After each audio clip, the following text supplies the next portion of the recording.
I was a tomboy, but I certainly didn't think of myself as a child. I had a beeper and my very own phone line, which connected to my very own answering machine. I recorded the answering machine voice message over and over, trying to make my voice raspy and alluring, like the phone sex lines that advertise on late night TV. Hey, it's Paris. I'm not here right now, but I really want to talk to you. I lay on my bed in the evening, gossiping with my friends about very grown-up things, like whether Rachel and Ross on Friends would ever get together, and what was happening on after-school reruns of Beverly Hills 90210. Mom loves cracking people up. One night I passed by Mom's room, and I heard Mom talking in an exaggerated little puppet voice. Kim and Kyle were laughing so hard they were practically crying. I don't remember the exact lines, but I heard something like, Nicole says I should just go up to him and tell him I think he's hot. Kim says I should tell one of his friends that I like him and see what happens. It took a minute to sink in. She was reading from my diary. I was so angry I couldn't move. I stood behind the door, frozen, fuming, humiliated. There was nothing mean-spirited in my aunt's laughter. They just thought it was super cute. And I'm sure it was super cute. I'm sure Mom just wanted to share this super cute thing with her sisters, after she dug through my sock drawer and read my diary in a lamb chop puppet voice. In the realm of bad things that happen to kids, this is not a big deal. I get that. I'm just mentioning it because the moment stayed with me for a long time, like when a glass slips from your hand and breaks in the sink. In the big picture, it's not a big deal. But in that moment, you know the fragile nature of things, and it makes you feel weirdly fragile yourself. I don't know what happened to my diary. I wish I still had it. I suppose if I saw it, I would laugh too. But I would also recognize that it was a thing of beauty. Sometimes we forget what it means to be a creative spirit in that precious moment before you become self-conscious, forced to admit that, yeah, you really do care what other people think of you, especially people you love and look up to. When Nikki and I were little, if she got $100 for her birthday, I used to set up a little store in my room and invite her to come shopping. This plush designer teddy bear is so full of love, I said. It's like hugging a magic cloud, a love cloud. I should keep him because he makes me so happy. But I want you to be happy, so I guess I could part with him for $100. She gladly handed over the $100, and within hours, I was down at the pet store, acquiring a hamster castle or a new best friend for my chinchilla. Yeah, I know what you're thinking, like rats. But domesticated rats are actually very clean, sweet-natured, and intelligent. I had a huge rat named Max who had enormous balls. One day when I was out in the yard cuddling Max, a ferret ran over to me, and poor Max screamed this bizarrely loud scream with his little rat mouth wide open, and then he bit me. I dropped him and he ran off, waddling up the driveway as fast as he could with his weirdly large balls bouncing away. I started crying, not because I was hurt, but because I thought I'd lost him. Max! Max! I sat down in the driveway sobbing. Max looked over his shoulder at me and came waddling back. I scooped him up in my arms and kissed him and told him I wasn't mad. He seemed deeply embarrassed about the whole incident. Rats are so sweet. I should get another rat. Sunscreen is my 11th commandment. You may be wondering, what does this all have to do with ADHD? Nothing. Also everything and anything all at once. ADHD is exhausting and exhilarating, and it's how God made me, so it must be right. Carter doesn't fully grasp what it means to be ADHD, but he's the first and only man in my life who made an effort to understand. Early in our relationship, he spent a lot of time and energy researching ADHD, which is the most authentically loving thing any man has ever done for me. Most people sigh, drum their fingers, and let me know how insanely frustrating it is to be sucked into this endless spin cycle of my life. Carter rolls with it. Where most people see a dumpster fire, Carter sees Burning Man. He gets frustrated for sure, but he's not trying to deprogram me. A while back, I was featured in The Disruptors, a documentary about extraordinary people with ADHD, including will.i.am, Jillian Michaels, Justin Timberlake, the founders of JetBlue and IKEA, Steve Madden, Simone Biles, Adam Levine, Terry Bradshaw, astronaut Scott Kelly, Channing Tatum, the list goes on and on. The Disruptors also features Dr. Hollowell and other psychologists and neurologists who've advanced the science of ADHD. The message of the film really flies in the face of the misconceptions and stigma. The structure and function of the ADHD brain are a throwback to a time when you had to be a badass to survive, find food, and procreate. Visual cue. Raquel Welch is the iconic cavewoman queen in 1 million years BC. The frontal lobe, home of impulse control, concentration, and inhibition, is smaller because the primitive badass had to react on instinct without fear. Neural pathways don't connect or mature at the same rate because it was more important for the primitive badass queen to be better at picking berries and killing saber-toothed tigers than she was at reading novels. Dopamine and noradrenaline, powerful chemicals that regulate sleep and facilitate communication between brain cells, were on a slow drip because she had to wake up in the snap of a twig. I, like 5% of children and 2.5% of adults, am a primitive badass in a world of contemporary thinkers, a world that wants obedience and conformity. Even if we wanted to be the orderly people our loved ones wanted us to be, we don't have it in us. We must embrace who we are or die trying to be someone else. The benefits of ADHD include creativity, resilience, and the ability to brainstorm. I'm good at damage control because I'm constantly losing things, showing up late, and pissing people off. I'm good at multitasking because I'm not hardwired to concentrate on one thing for a big block of time. Because my attention span is limited, I don't see time as linear. The ADHD brain processes past, present, and future as a spirograph of interconnected events, which gives me a certain spidey sense about fashion trends and technology. It's easy to follow my bliss because my bliss is whatever interests me at any given moment. I don't just love fun. I need fun. Fun is my jet fuel. The primary disadvantage of ADHD is that people around you are often inconvenienced, weirded out, or hurt by your behavior, so you're constantly getting judged and punished, which makes you feel like shit. Suicidal ideation is higher in people with ADHD. Self-loathing and self-medication are endemic. If the rest of the world says you're obnoxious or stupid, or just not braining right, loving yourself is an act of rebellion, which is beautiful but exhausting, especially when you're a little kid. With that needy little kid always inside of you, your life becomes an epic quest for love, or whatever feels like love in the moment. I was never medicated as a kid, never tested for ADHD, as far as I know. Even if you have the most wonderful, loving parents in the world, and I do, diagnosis doesn't always happen early, especially for girls who are good at hiding the symptoms. Treatment of ADHD has traditionally focused on squashing undesirable behavior. In the 1980s, people had just started talking about being hyper or being on the spectrum. No one ever said, relax, little girl, there are many different kinds of intelligence.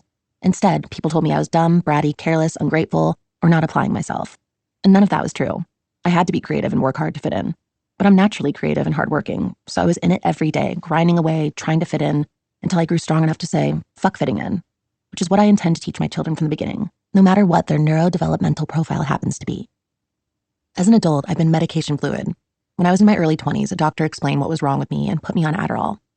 That was a love-hate relationship that went on for about 20 years, me and Adderall, until Carter and I met with Dr. Hollowell. Dr. Hollowell said, I've been trying to explain to people since 1981 that this condition, if you use it properly, is an asset composed of qualities you can't buy and can't teach. It's stigma that holds us back. Stigma plus ignorance, a lethal combination. I felt that lightning bolt you feel when someone speaks a hard truth that you've always known, but never heard anyone say out loud. Our kryptonite is boredom, said Dr. Hollowell. If stimulation doesn't occur, we create it. We self-medicate with adrenaline. ADHD can be a wellspring of creative energy. But creative energy's evil twin is a troublemaking compulsion. Want some adrenaline? Do everything the hard way. Get into train wreck relationships. There are a million ways to screw yourself over for the sake of adrenaline. Some of us have discovered that ADHD is our superpower. I wish the A stood for ass kicking. I wish the D stood for dope and drive. I wish the H suggested hell yes. I'm not bragging or complaining about it, just telling you. This is my brain. It has a lot to do with how this whole book thing is going to play out. Because I love run-on sentences and dashes and sentence fragments, I'm probably going to jump around a lot while I tell the story. The spirograph of time, it's all connected. At the end of the school year, the principal told my parents that I was not welcome back for 7th grade, which sucked because it meant leaving my middle school bestie, Nicole Ritchie. Nicole was in my class at Buckley, and her family lived close by. Thank God, so we still had each other. I transferred to a K-8 Catholic school in Los Angeles. John Paul II was Pope at the time, and only half the nuns were wearing the old school Sound of Music habits. But they were all as mean as ever. I'd start a math test feeling like I got this, but after a few minutes, I couldn't keep still. The numbers jumped around every time someone coughed. There was a bird outside the window. My sleeves felt uneven. Sister Godzilla had a mole on her chin. Paris, sit still. It was like that mole was yelling at me, which made me giggle. And then Sister was walking toward me saying she was going to call Mom, and Mom was getting so tired of being called. And getting notes and meeting with the principal. My grades hadn't hit rock bottom yet, but my parents knew I could do better. You're one of the smartest kids I know, Dad kept telling me. You just need to apply yourself. Have some self-discipline. Mom had her hands full with the boys, so my messes and my pets and my bouncing around were increasingly getting on her nerves. We'd always been close, but now we were feeling some of the friction burn that happens naturally between moms and teenage daughters. Mom was super conservative. I was super not. I blasted Onyx's Back to Fuck Up on repeat and wore rude message tees from Gadzooks. I mouthed off and failed to write thank you notes, and whenever I wanted to avoid the gauntlet of parental permissions, I climbed out of my bedroom window and maneuvered down to the ground like Super Mario. The nuns complained about my school day fidgeting, shit disturbing, and lack of attention. I was frequently grounded, and my solution to that was to sneak out. One time, Nicole and I hatched a plan to go to a school dance we were supposed to be grounded from because of our generally unruly behavior. We went to a store called Judy's in the Beverly Center and bought twin outfits. Velvet shorts with crop tops and fishnets. Not in good taste, but not horribly inappropriate. You see sexier get-ups on dance moms. Then we went to her dad's house on the pretense of working on a school project or something, put on the outfits and pulled baggy pants and jackets over them. Off we went to the dance with both sets of parents thinking we were at the other person's house. We got a huge thrill out of stuff like that. The planning, the intrigue. We never did anything terrible. We just loved feeling free and trying to outsmart anyone who we thought was trying to keep us down. We almost always got caught and grounded again, which seemed terribly unfair to us at the time. We were just exploring. What is it like to feel sexy? What does sexy even mean? Totally valid questions for teenage girls to be investigating. But it's problematic when girls go into that exploratory phase feeling secretive and ill-informed. If the message you send is, we don't talk about such things, then guess what? Your kids move toward adulthood with the idea that being an adult means keeping secrets. The nuns didn't teach us anything about reproductive health in biology class. We certainly didn't cover Lolita in English class. Mom didn't talk about things that fell into nebulous categories like private and dirty. I learned the basics from feminine hygiene ads in 17. My understanding of sexuality was a fog machine of Madonna videos, Calvin Klein commercials, and a vaguely naughty impulse that made me feel the same sting of guilt I felt when I swiped a tube of lip gloss from Mom's purse. So with middle school graduation just around the corner, in my mind, I was pretty much in high school, which pretty much means grown up, right? When the yearbook came out, all the 8th graders were pictured in our caps and gowns, and my picture was captioned, "Finest Girl." That's another great word, isn't it? Like you're doing fine, you're okay, or nothing's wrong with this little girl, she's fine. Or maybe fine like delicate, like a dragonfly wing. But obviously this is fine like hot, like sexy. I was the sexiest of the 8th grade girls. Because sexy 8th grader, that's a thing, right? Like a Halloween costume? But I was no longer the finest girl. I was the Shannon Doherty of the Catholic school. Everyone loved to hate me. Nothing I did was right. I didn't know how to feel or what to do, and I was trying to process it all in the lonely, confusing space of secrecy.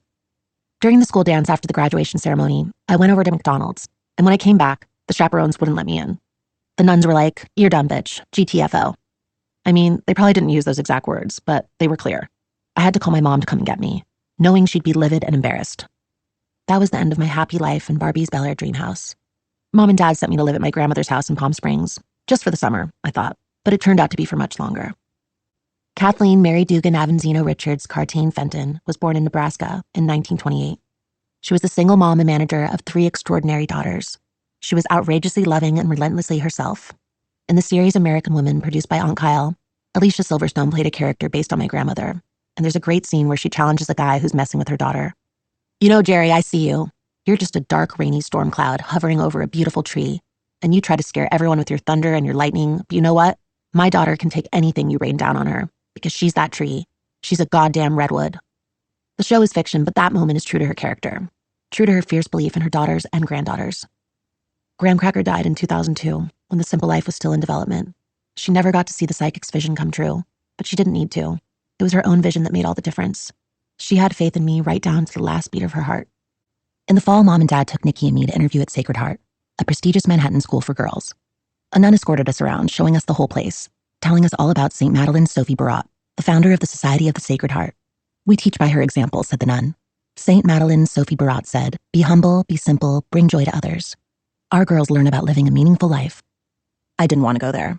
I don't know what it was about that place. The uniforms that reminded me of my old school, the classrooms full of rigid rows, but I knew immediately that it was going to be so fucking hard. I knew myself. My ADHD was still undiagnosed, so I had no language for my challenges and quirks, but I felt certain that I would be hated by the irritable nuns and prissy girls and end up hating myself. After the tour, Nikki and I had to be interviewed by the nun in charge of admissions. I fidgeted and bounced my foot while she and Nikki had a great conversation about blah, blah, blah. And then the nun asked me, "What did you like best about the school, Paris?" I tried to sound breezy. "Nothing." "Well, what did you like best about your school in Palm Springs?" "Art, field hockey." I squirmed in the uncomfortable chair. "Look, I don't want to go to the school, so I'm not trying to impress you." "I see," she said. "This place sucks. I'd rather kill myself." I felt my mom's eyes drilling into me like lasers. The nun organized the papers on her desk. "I'm afraid you're not Sacred Heart material, Paris." She beamed in Nikki's direction and said, "You are." In the fall, Nikki went to Sacred Heart, and I went to professional children's school, where I could opt into a curriculum that focused on the fashion industry. Macaulay Culkin and Christina Ricci and a lot of other young actors, ballerinas, and models went there.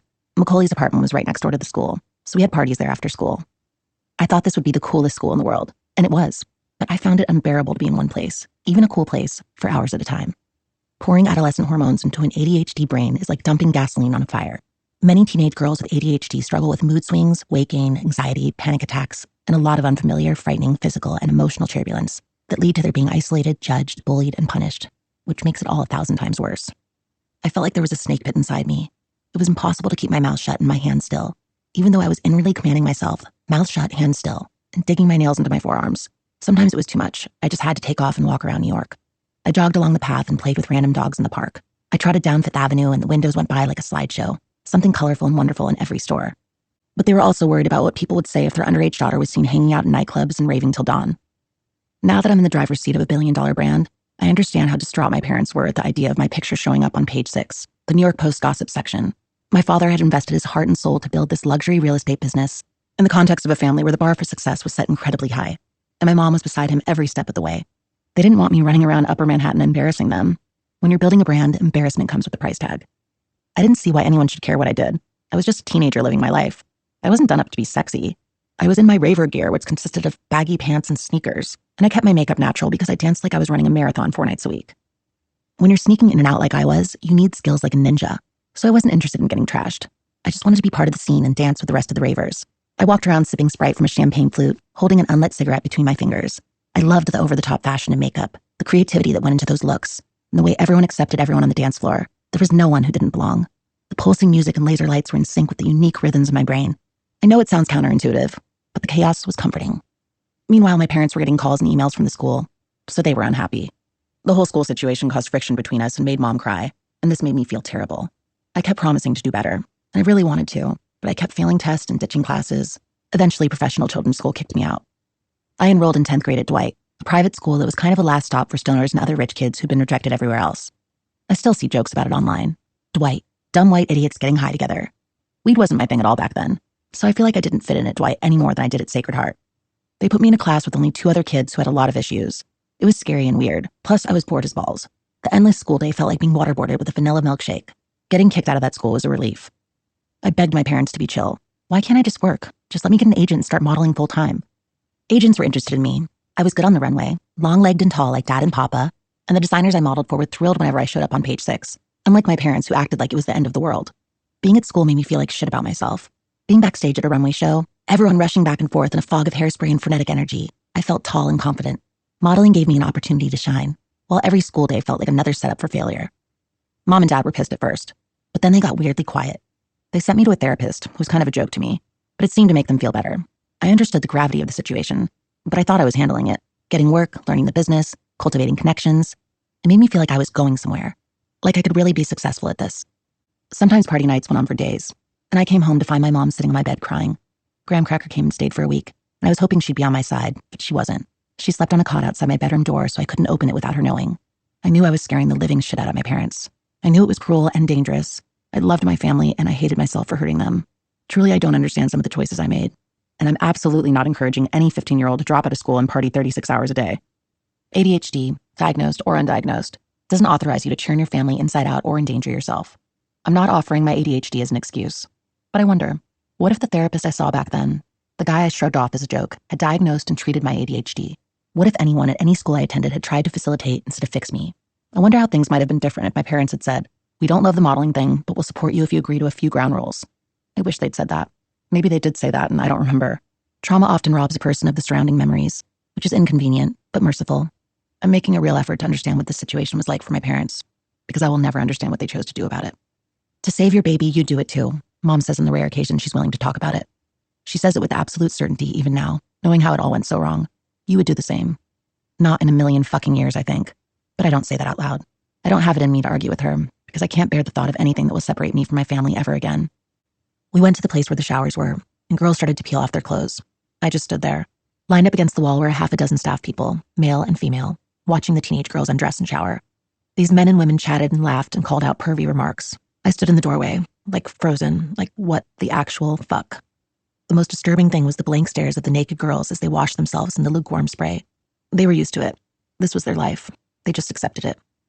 Weaselmug rapped her knuckles on the back of my head and said, "What are you waiting for? An invitation?" A middle-aged male guard said something like, "Need help with your panties?" And the rest of them laughed. Staring at the floor trying to face the wall, I undressed, showered as quickly as I could, while the staff made cow noises and dog noises and weird jokes about carpets not matching drapes. It was early, maybe 5 or 6 when we went to the rap thing. I can't separate that night from any other, because this bizarre thing happens several nights a week for literally 3 or 4 hours. I'll try to describe it, but I don't know if it's possible to fully understand it unless it's happening to you. A bunch of people sat in a circle of chairs. Loud music played over the house speakers. I don't mean loud music played, I mean music played loudly. It was always some insipid soft rock or easy listening type song, Sean Denver or Kenny Rogers or something. I don't ever remember hearing the voice of a woman. Trying to think of the most specific ones, but I've blocked those songs out for the most part. Fellow survivors have mentioned the Randy Van Warmer song, Just When I Needed You Most. And I do recall that one getting a lot of play at CEDU, and the CEDU sister schools where I was held later. You've probably heard it in an elevator. The chorus goes, "You left me just when I needed you most." This one song played over and over and over on repeat, while everyone sat down and the team leaders, Weaselmug, Hippie Mess, and the recent graduates who now worked here on some sort of fucked up Stockholm Syndrome career path, went around and spooled off paper towels in little piles here and there, and then set the rolls of paper towels strategically around the circle. "What the hell?" I whispered. The guy sitting next to me huffed a little half laugh and said, "Whatever you think you know, you don't." Around the circle, kids shrank into themselves, looking like hamsters in a snake pit, or they perched on the edges of their seats, eyes alive, eager for the game to begin. "Blanda, would you like to start?" said Weasel Mug. Blanda stood in front of the boy next to me and said, "Jason, I saw you talking to Paris just now. Aren't you on girl bands because you winked at Deirdre last week? I mean, it's out of agreement is all I'm saying. And I guess you're probably thinking you're going to fuck one of them or both of them, which is a total fantasy because no self-respecting girl is going to fuck a fat, ugly slob like you. It'll never happen. But you're so oblivious. You don't even know what a shit human being you are. I know you're secretly gay. I saw in your file about your child molester uncle, and it's like not even he wants you around now. What does that tell you?" I waited for this dude to tell her to shut up or go screw herself. He sat there staring at the floor, saying nothing. "Where is that selfish desire coming from, Jason?" asked Hippie Mess. Was that I or me looking at Paris and Deirdre with selfish thoughts, dirty thoughts, disgusting sexual fantasies? Was that I the liar or me the feeler? "I," the dude mumbled. "Right. Look what you're doing right now," said Weasel Mug. "I is biting me's lip." "Selfish asshole," said another girl. "On bands all the time. Too stupid to work the program. Too selfish and dumb and lazy to do the emotional work. It's no wonder his family was like, 'Get the fuck out, you piece of crap,' because no one can stand you. Not even the people who are legally obligated." Like a floodgate opening, people piled on. Everyone talking at once. Their voices tangled in that weird loud music like, "What a jerk off. Why are you even alive, you piece of shit? Your family can't stand you because you suck at everything you do. You pretend you're a writer like you're going to write a book someday and rat everyone out. Meanwhile, you're too stupid to spell your own name, you worthless piece of shit. Why don't you kill yourself and put everyone out of their misery? Oh wait, I forgot. You tried and you couldn't even do it right." This went on and on and on and on for what seemed like forever, until his face crumpled and tears streamed down from his eyes. And still they kept at it and kept at it and at it and at it and at it, until he bent forward with his face in his hands, wailing like a wounded animal. "Run your anger, Jason," said Hippie Mess. "Take care of your feelings." He was in hysterics. He was crying so hard that he was choking on the words. I can't. I'm a piece of shit and I tried not to look at her. And I was thinking about wanting to see her and like wanting to jerk off because I'm a sick piece of shit. I'm weak and perverted and a dumb shit asshole." Tears and slimy boogers dripped down on the floor in front of him. Weasel Mug pushed a wad of paper towels over with her foot. "I want to know why Paris hasn't said anything," said one of the girls. "She's just sitting there like a prissy little stuck-up rich bitch." You don't know me," I said. "And what happened to the no swearing rule?" Hippie Mess winked at me and said, "Talk dirty, live clean." "You were right to put her in pink," said Blanda. "She told me she's going to run. She said the program is bullshit, all the girls here are fat, stupid pigs, and if she can't get out, she's going to burn this place down." I gritted my teeth and said, "Fuck you, Blanda, I never said that." "I heard you were slacking on chores," said Weasel Mug. She was slacking, Jason hiccuped. "She was mincing around like she was too good for everybody while I went up the fucking hill 800 times. I don't have any shoes, you moron." As soon as I said it, I knew it was a mistake to defend myself. The entire circle zeroed in on me, a monster made of saucer eyes and black hole mouths. "She thinks she doesn't have to work. She was slacking today on the job. Lazy little bitch, stupid spoiled whore. Think you can come in here and flash your tits and not work the program? Make all the guys slobber all over you and slack off on chores?" A roaring tide of raw verbal sewage came at me, like when you see a film of a flooding river, dark water full of debris. It was worse than sticks and stones. This was like bricks and broken glass. It was relentless and it lasted a long time. Like, who do you think you are? You got kicked out of like every school in the world. Stupid, spoiled, fucking stupid, lazy bitch. You think you're all that? Your family hates you. Toxic fucking influence on your siblings, and they don't give a crap about you. Stupid, lazy, spoiled bimbo. You can't admit it. Just admit what a stupid, spoiled liar slacking until you end up going to Provo, and I hope they beat the shit out of you, and on and on and on like that until I bent forward with my arms over my head, trying to protect myself from this storm of words and spit and cruelty. I couldn't breathe. Waves of nausea rolled through my stomach. My pulse hammered in my head. I felt like my soul was being sucked out of the top of my skull. I heard someone screaming and realized it was me.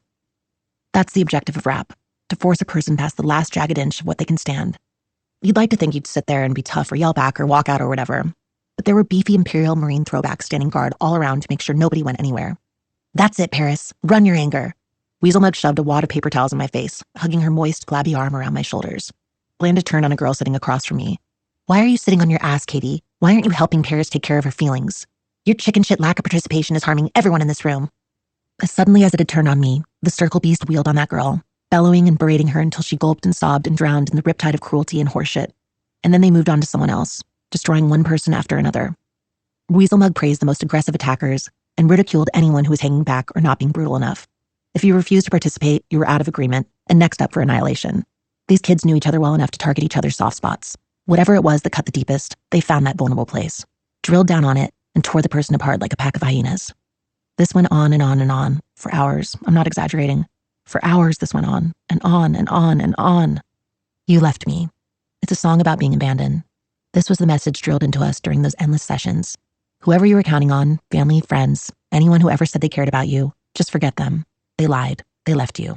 Just when you needed them most. Anyone who says they love you, they don't. Because you are not worthy of love. And if you love yourself, you're just fucking delusional. You are helpless. You are worthless. You will never be loved. Your family has rejected you. We're your family now. And the only way to survive is to be like us.